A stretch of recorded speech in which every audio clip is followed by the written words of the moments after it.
شكر الله وسعدك. شد حيلك. سبحان الداي. انت كويس؟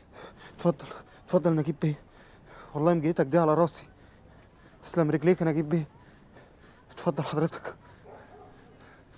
والله الواحد كان مفكر نفسه كبير وراجل، بس لما ابويا مات لقيت نفسي عيل صغير وخايف. ده انا والله كنت لسه جايب له بسبوسه، لا اله الا الله ما لحقش ياكلها. لو محتاج اي حاجه انا موجود. كتر خير حضرتك. انا والله ما توقعتش ان حضرتك تيجي بنفسك. ازاي يا حبيبي؟ ده واجب. ربنا يخلي حضرتك. بقول لك ايه، ما تقلقش، كله بيعدي. الله يرحمه ما استحملش فراق امي. الله يرحمهم هما الاتنين، راحوا يقابلوا بعض وسابوني.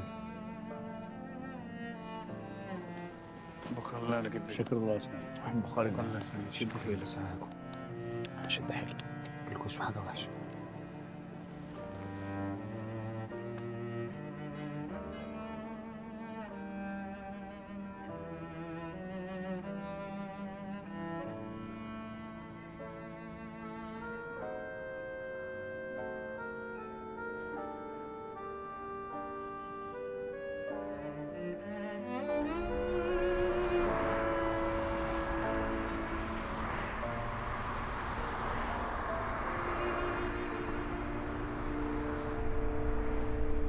الواد ده طيب قوي يا طريف، اكيد صرف اللي حيلته في موت ابوه.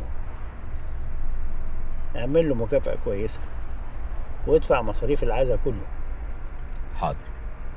دلوقتي مالوش غيرنا. ربنا يخليك لي ولينا كلنا. بقول لك ايه، عايزك توديني عند بيت سعد وبيت مسعد، زي ما شفت بيت سعيد عايز اشوف بيوتهم. حاضر.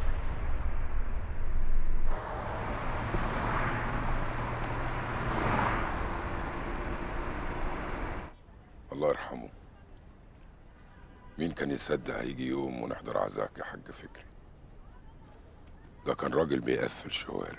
ده مرة صح الشارع 3 ليالي، ممنوع حد ينام، نزل الناس كلها من بيوتها وفضلوا صاحيين في الشارع 3 أيام، واللي كانت عينه تغفل فيهم كان يعلقوا.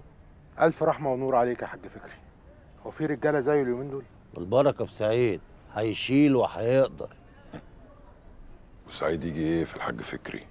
لا، سعيد هيشيل. انت ما تعرفش سعيد كويس. مسعد ساكن في أوضة فوق سطح العمارة دي. اوضه؟